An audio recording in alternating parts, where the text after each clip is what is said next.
I want to welcome everybody back to the At Homeish podcast, season 2.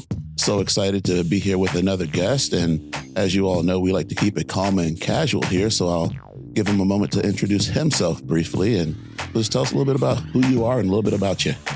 Hey, what's good, man? My name is Kola, but I'm also known as Kid Sensation. That is my rap handle. I'm a hip hop recording artist from the great city of Seattle. Born and raised there, man. Got my start with another fellow MC, Sir Mix-a-Lot, who is a Grammy-winning recording artist. And I was in his group. And man, as a solo artist, man, I've had released 8 studio albums and sold over 1.5 million units. And just now in this new chapter of life, man, continue to make great music, perform, written a book. And been doing a lot of cool things, been doing some acting and some speaking, all kind of stuff, man. So, yeah, that's it in a nutshell, man. Keeping myself busy. Yeah, you're definitely busy. So I'm glad you're able to take this time to be with us here today.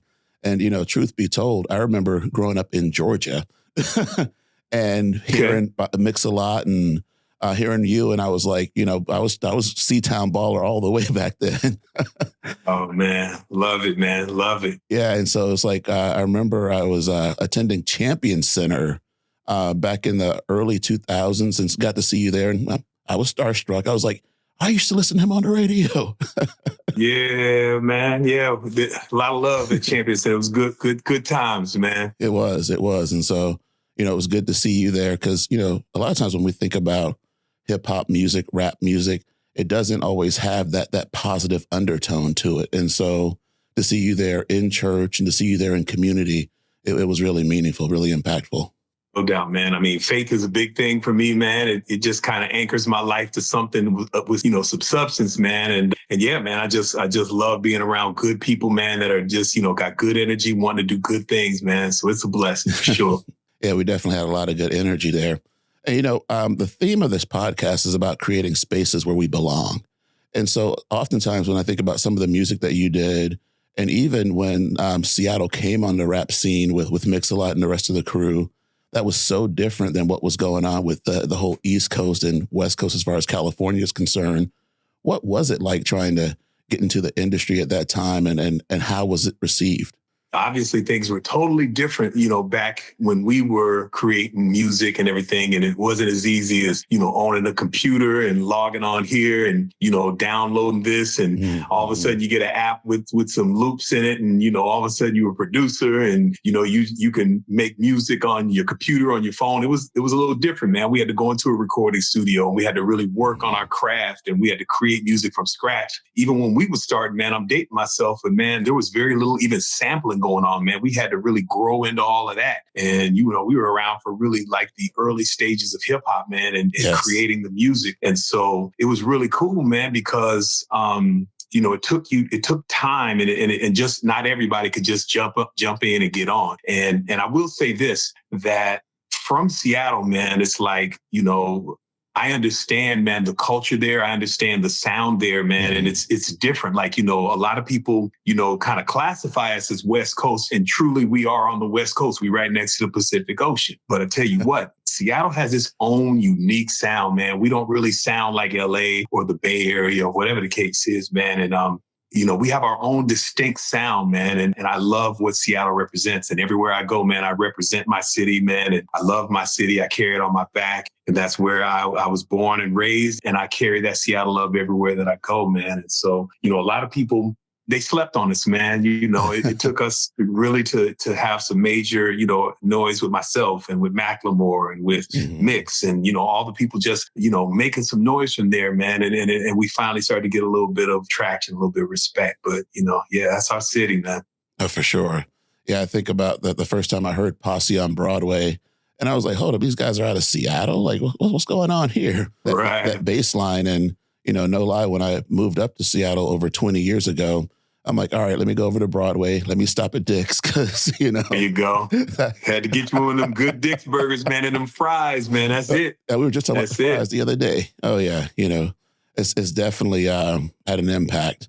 And so, again, I appreciate the message that you bring. And you mentioned that you have a book, and I know you did something recently with some young men. Can you talk a little bit about that? Yeah, I certainly can, man. So, as I grew up as a young man, as most of us as men do, man, I went through a lot of ups and downs, and especially, being young, and I grew up poor, man, and, across the street from Rainier Beach High School, man, in the South Seattle area. And, the South End, man, it was, especially in the 90s, the stuff, man, it got a little crazy with the gangs, with, crack cocaine and drugs. And, a lot of things were really crazy, man, and trying to navigate all that as a young man, but then navigate myself as a young man and deciding on who I was going to be as I grew up and trying to figure all those things out. Man, it was difficult because I grew up without my father, grew up with a single mom. I grew up without a lot of male role models in my life. And I didn't have the tools in my belt to navigate, the situation. So it's just like, man, I didn't know how to handle girls. I didn't know how to handle pressure. I didn't know how to handle peer pressure. I didn't know how to handle all these different things in my life, man. And so as I got older, man, I decided, I done learned all these lessons. I done dealt with all these different things. I know a lot of men that have dealt with a lot of things. So I started to talk to them. I started to create and write down things, man. And so I ended up coming up with this book, man. It's called Kings, Young Men Discovering Purpose and Shaping Their Destiny. And the thing behind this book, man, is like, it's full of nuggets of wisdom, man, from men and, including myself. I mean, a lot of it is my story and talking about, the stages that I went through in my life of growing up from being a boy to becoming a man. And going from boy to man means you start understanding that responsibilities and things like that are part of your life and impacting the people around you. But then when you become a king, you take that manhood to the next level and you say, the people in my circle of influence are part of my kingdom, so to speak. And these are people that I have to care about. I have to reach out to. I have, add value to their lives. And so this thing is, man, it's just full of nuggets of wisdom that I wish somebody would have told me when I was, 16, 18, man, 21. And it would have really, helped me to deal with some of the pitfalls, man, that I had to deal with in my life, man. But I navigated through them successfully. I love the man I am now. And I think this book, man, it's a great reminder for all men, but it's geared at men that are, teenagers all the way to young adults. But it's got a lot of great reminders and great nuggets of wisdom, man. Talk integrity, honesty, all those kind of different things that build a man into a real man, Yeah. Well, you said teenagers and young adults, and I think there's some men that are our age and older that can still use that. Man, listen, there's some grown boys running around here, man, and I was one of them, so I ain't gonna talk too bad, but I'm gonna tell you, man, we got men, man, that are, in their 30s, 40s, and 50s that'll still, step outside that and invite somebody outside to have a fist fight instead of using words and their mentality to solve their problems. There's still people that turn to drugs and alcohol and other different things to medicate and to escape the thoughts going on in their head and the difficulties that they deal with instead of being able to sit down with mentors and sit down with, people that are going in the same direction and trying to become better, man. And there's just, like I said, so many nuggets of wisdom, man, and we're better together, man. And so, the book really covers a lot of that. And then I also, like I said, I share a lot of my own story, man. I have all kind of like, pictures, from my touring days and, the Grammys and all with, that's Ken Griffey Jr., man. And, Right. Me and him are great friends and we made music together, man. I share family. I share all these different things in the book. But then I talk a lot about there's real substance in the book, man, in terms of, the chapters, man. For example, what is a man? What is a king? And Breakfast Club, where I talk about young men, and we won't say older, we'll say seasoned men like us, right? Yes. Seasoned men that where we get together, man, and whether it's playing a sport like basketball or whether it's playing chess or whatever it is, but you get together early in the morning, first thing in the day, man. You get together, you have some fellowship, you have some fun together, but then at the end of it, the breakfast is not about food. The breakfast is about the word that the young men and the old men exchange and pass around to each other and try to grow from each other, man. And so it's crazy, man, being that dynamic. I learn so much from young cats. They learn a lot from us. It's a beautiful thing, man. So, I cover it all in the book, Kings, man. Yeah, it's such powerful stuff. And one of the things I'm really getting from you is that you had some challenges growing up, but acknowledging that there are other options out there, that your beginning doesn't have to be what your path and your end point is. For sure, man. Like, and I'm a testimony to that for sure, man, in terms of my life. I probably should not have been, able to get to where I've gotten. There's just no way, man. I mean, when I look back in my life and where I came from and my surroundings, there's no way that I should have gotten to where I've gotten. But a few key men came into my life at different times and said just the right things, man. And I really wish I had more of that. I really wish I understood the power of mentorship and being able to go, hey, can you mentor me? Can you spend some time with me regularly and keep giving me these nuggets of wisdom? And a lot of them probably would have. But us as the seasoned men, right, we're sometimes not as aware of the fact that these young men need us. And then the young men, they're maybe too shy or too proud or too whatever to ask and say, hey, man, I need some mentorship. I need some guidance. I need some love, some advice. And so that's what led me to doing these events that you were just referring to. These Kings events, they're King roundtables. And when I say roundtable, that means we're not sitting on opposite sides of the table. The table is round, meaning that everyone is involved and invited into the discussion. So we want to hear from the young. We want to hear from the seasoned man. We want to hear from everybody in between so that we're talking about the things that matter to them. And hopefully we're giving them nuggets of wisdom from us that can impact their lives. Yeah. And when we talk about things that matter to them, I'm curious for your perspective.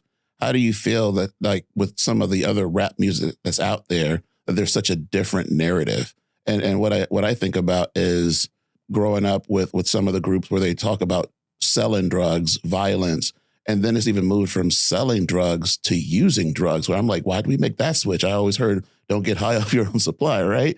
But I feel like there's so many voices out there that write the narrative for hip hop and African-American culture that's maybe hard to overcome and hard to instill more positive messages. What are your thoughts on that? You know, honestly, man, that's a big reason why I still make music.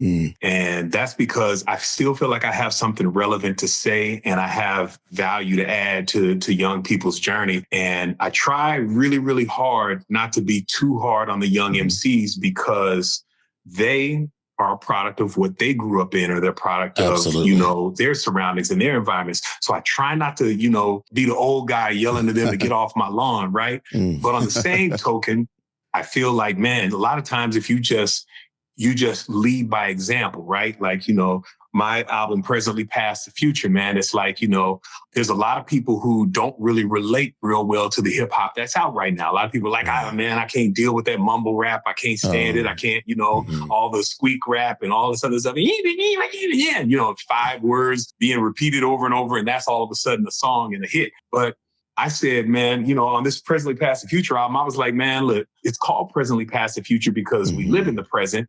But I want to take the hip hop back to the past of what it used to be. And then we want to lead into the future. And so what I'm telling people is like, look, if you want to still have that type of hip hop that you grew up on, the beats, the rhymes, the storytelling, the substance, check this album out, this Presently Past the Future album out, because now it's like you don't have to always go back and listen to the old Kid Sensation stuff, right? It's like, man, now I'm trying to give them some new stuff that's still fresh and up to date, but that gives them that vibe of the stuff that we grew up on and that we love so much and that we miss so much. And there's just a growing demographic of people who miss that, my man, 90s hip hop, man, that's where it was, or, 2000s hip hop or 80s hip hop or whatever it is. Even young people, man, are like, man, I really, really dig the R&B or the hip hop or whatever from the 90s or whatever. I'm just trying to like scratch that itch, man, and give people, a full and rich representation of the hip hop heritage that we grew up on and love. Yeah, I appreciate that. You're making me think a little bit about Jay-Z and Andre 3000, because I think it was Jay-Z that was saying, if I'm still rapping about the stuff that I was rapping about when I was 19, 20, I've not evolved as a man, And then even with Andre 3000, with the music he did recently, it's like, this is who I am now. And this is what I want to get out in the world. So I think it's really important that you are expressing being true to who you are and what you want to put out in the world. For sure. And I think that, like I said, when these young cats, man, and they're a product of who they are, they're going to develop over time, too, through their experience. And we hope that, the right influences and the right people to come along and speak wisdom and speak life into them, man, where they start to approach the music differently. Because my music used to have profanity in it. My music, I used to say things that I don't say now because I'm not the man I was then. So that's why I said I try not to be super critical and hard on them, but on the same token, I just lead by that example and say, I'm not going to put the profanity in my music. I'm not going to rap about negative things and call women B's and H's. And I'm not going to, I'm going to uplift women. I'm going to uplift my community. I'm going to uplift my people. I'm going to uplift family. I can talk about being married and having a wife and, and being monogamous and not out here running the streets. I can talk about those things and be real with it because, in my opinion, there's nothing that you're going to get that's going to be negative out of living a life that's positive and a life that's going in a direction that is positive. What am I missing out on? You know what I mean? Like all these things, the drugs, like you talk about, right? They try to glorify this stuff. But when you think about what drugs do to your body, see, young cats don't think like, oh man, I got to think 10 years ahead. I got to think 15 years ahead. Is this stuff going to affect me? Is my lifestyle, the way I'm living, how's that going to affect me? And I talk about those things, like I said in the book, Kings, man, I probably hand that to a lot of these young MCs to help them see that, man, there is a future that you're setting yourself up for, and the decisions you're making right now are going to impact them. So you got to look at, are these the decisions that are going to make me a better man in 10 years, or are they going to take me on a different path? Yeah, I so appreciate that. You're making me think back to when I was working in the classroom, and similarly, I had students who came in with behavioral challenges, and it wasn't about, making them feel bad for where they've come from and what they've experienced, but really showing them that there are other options for their lives and being there to support them, being positive and helping them along the way. Yeah. No doubt, man. No doubt. And I think that's important, man. Again, we can't do enough of that, man. There's just such a lack of male leadership. And that's, of course, man, we need female leadership. We need our women, but us as men, man, we got to take that leadership role seriously, man. And we got to be intentional about this, because these young cats are getting fed at 1,000,000 miles a minute, right? Through their cell phones, right? Through social media, through all the other influences that are coming their way, man. And, if we're not super intentional about getting to them, man, and having real relationships, man, and being able to sit down and shake hands and put our arms around them and lead them in the right direction, bro, we got a whole generation that could be in a lot of trouble. Absolutely. You made me think about something pretty interesting here when we talk about male leadership, because in my work around diversity, equity, inclusion, and belonging, I feel like sometimes we have pendulum swings where it's like, oh, well, this is the male dominated patriarchy, so men need to be quiet and let women step forward. And, I've seen a lot of that where women have taken on roles, and don't get me wrong, I love it. I appreciate it. But what are your thoughts on having that balance of men still showing up and being men and not silencing women, where we still have those type of opportunities? Does that make sense? Absolutely. And the way that I answer that and the way that I deal with that is the way that I deal with, even from my wife to any woman that I encounter or do business with. It's simply this, and that is that men have to understand how to make decisions and how to lead and how to do those things. But sometimes part of leading is following, right? Sometimes I have to yield to my wife in an area of wisdom where she has the wisdom. I have to say, babe, hey, either I can be a rockhead, right? Yeah. And be like, I know everything and I ain't got to listen to nobody. And I'm the man and I wear the pants. Or I can say, man, babe, I'm going to be honest. I think that you really have the expertise in this area, and I'm going to need to lean on your wisdom for this, because I'm a little bit unsure of what to do. And that's not being any less of a man. That's being a real man, when you can understand that sometimes leading is knowing how to follow and how to let people flourish and shine in their areas of strength. I'd be a fool not to utilize the best areas and the strongest areas of my wife's life, or any woman that I encounter or do business with. If there's an area that you can be strong in that I'm not strong in, I ain't sitting on no pride, man, talking about, this. No, I'm going to listen, and we're going to try to get to this result, because we all trying to get somewhere. Yeah. And I think that is a wonderful case for inclusion. And like you said earlier, we're better together. When we try to live this life in isolation, it's a long, hard road.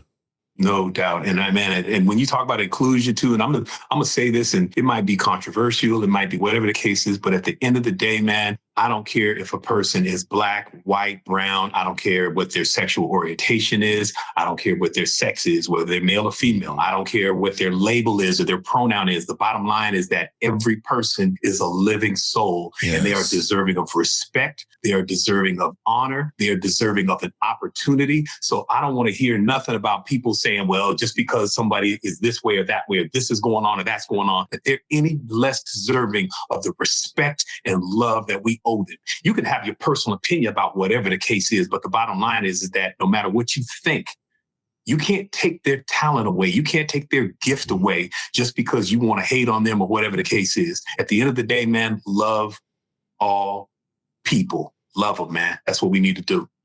And the church said, Amen. Come on, man. We got to quit judging people and love them, man. Love these people, man. Come on, man. That is the truth. Real talk, man. Yes, Real yes. talk. Well, I do know while I got you on here, some of our listeners probably want to have some of those key questions answered. Like, what are some tips you would give to somebody who wants to get into the music industry? I love that question, man, because I think it's important, man. And I think it's important for people to consider when they're trying to get into the music business.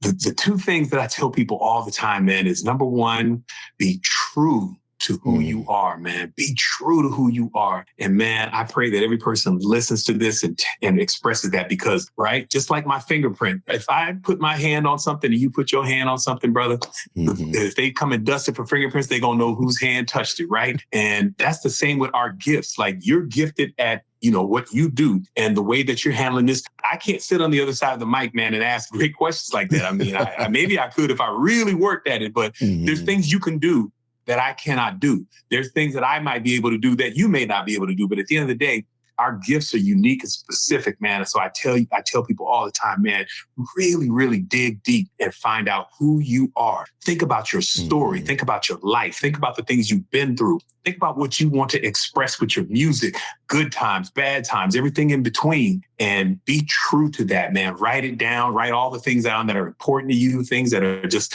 hot button keywords. You write it all down, man, and craft your art from that list, man. Craft your art from who you genuinely are.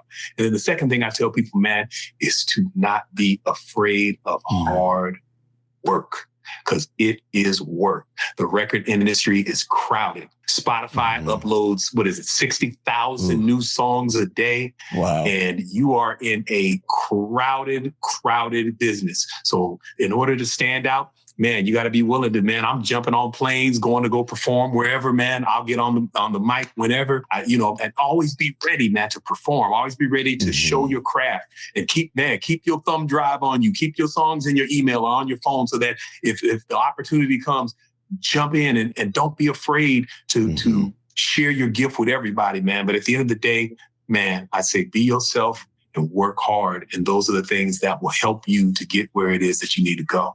Yeah. I think that being yourself and being authentic is so important because I can see it now. You show up to the studio, like, oh, we got 10 of those already. We don't need another one. Right. Come on, man. You'll do so much better there's only one you. So you'll do a whole lot better being the great you than you will try to be a duplicate of somebody else that's already here. Yeah. That's so important. So a lot of great knowledge today. Again, I so appreciate you being here today. But I know some key things I got out there is being willing to listen and learn, being true to yourself, know who you are. And, that reflects some of the work that I do around equity and inclusion, because oftentimes people look at the work when we say belonging and what they automatically think about is other people, right? It's like, how do I make sure I have a space where others feel welcome? But it really starts with that mirror work where we have to look at ourselves and know who we are, know how we're showing up, knowing what we bring to the table to really be fulfilled in any work that we do.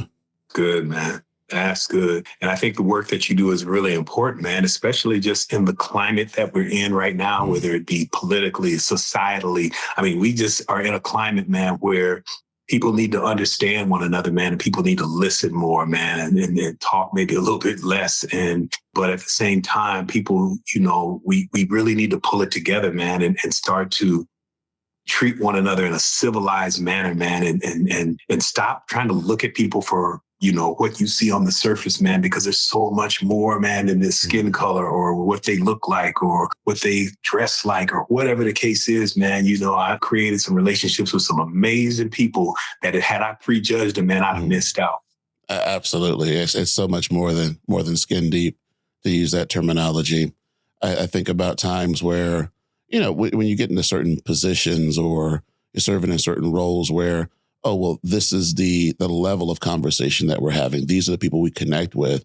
And it's like, no, I'm just going to talk with somebody, on the street or someone in a restaurant, because you never know what kind of knowledge and wisdom they have to share with you. Yeah, no doubt. Got to slow down and listen. Look up from your phone every once in a while and jump in the real world. Go out and touch some grass, man. You know what I mean? Absolutely. So one of the things that, we talked briefly about was just this social political climate. And I know just whenever we have someone, with a platform that, people listen. And so, what advice would you give for people who are just trying to navigate some of the things that are going on in the world right now? Man, I would say it as simply as this, that old saying, right? That birds of a feather flock together. And in order to go in the same direction as people, man, you kind of have to be like-minded, right? And I would say seek out the people that are like-minded, man, right? That think the same way and that are looking to go in the same direction. And you don't always have to agree on every issue, but if you agree on those core important issues, right? That you want to be kind to others, that you want to love on people, that you want to be charitable with your life, that you want to give back and reach back to your community, that family and those kind of things are important, right? You might have different views, in certain areas or politically or whatever, but at the end of the day, do you find common ground on the most important issues that are most important to you? And those are the things that you got to look at when you start surrounding yourself with that flock that are going to fly together, right? We have to look for people that are like-minded and that are looking to go in the same direction and that have those same core values. And again, it doesn't mean that you have to agree on everything. And a lot of times that gives you the strength to go out and deal with and talk to people and be patient with people that don't think like you, right? Be willing to listen, be willing to talk and exchange ideas calmly. Man, a lot of times over a good meal, man, a lot of times you'll sit down and you'll talk to somebody, everybody's disarmed, and you'll find that you have more common ground. So I would say, man, the thing is like I say, seek out people that have those same core fundamental values and don't chase and try to convince everyone, whether it be on social media or the guy in the cubicle next to you, whatever it is, man. Don't try to convince everybody to align with you, because you're going to be burning your wheels, man, spinning your wheels.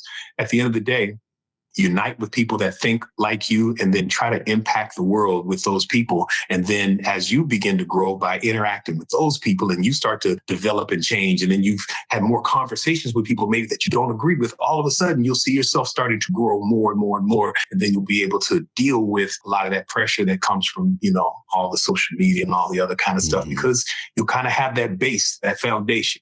Yeah, I really appreciate that. And it makes me even think about a conversation I had recently, because again, with my work being diversity, equity, and inclusion, and it being under attack recently, I have people, and I love them. They're checking on me. They're like, "Will, how are you doing? Because is your job safe? Are you able to do the stuff that you're doing?" And we had somebody reach out, and the response from the group of folks that are around me was like, "Hey, we got you. We're doing this work. Don't feel like you have to be the face of it." And I'm like, "For real? Like, all right." And that does boost that confidence and that ability to really just show up and show out. Yeah, that's dope, man. That's dope. And at the end of the day, right? I mean, I understand that there's going to be decisions that are made in positions and whatever the case is, and our quote unquote leadership is going to do whatever they're going to do. And that's no matter who you side with or whatever the case is. But at the end of the day, every day, right? You have a decision on how you're going to get up and how you're going to face the world and deal with, what comes with it. Absolutely. I do want to ask another question too, because, just thinking about where you are right now. And again, whenever we have some kind of status, position, whatever, people tend to look up to us, but then our journeys and our struggles, they're not aware of that. So going back to growing up near Rainier Beach, what was it that motivated you to want something different in your life? Man, I'll be honest. I guess I looked my mother, and man, she was such a superhero, man. She was such a rock star. And she just, as a single mom, my pops walked out on her and my brother, and it was just us three. And she worked and, sometimes worked two jobs, man, sometimes 16 hours a day, man. And she'd come home and just crash out on the couch just to wake up to get to the other job. And, watching my mom struggled for so many years to make sure that we had clothes on our back and food in our stomach. And she always taught us about doing things the right way and being the right type of young man. And, through all of our struggles, man, my mother never gave up. She never quit. She didn't, abandon us or leave us. And she stuck by us, and she didn't go out and sell drugs or sell her body or do anything, illegal she worked hard, man, and set an example for us.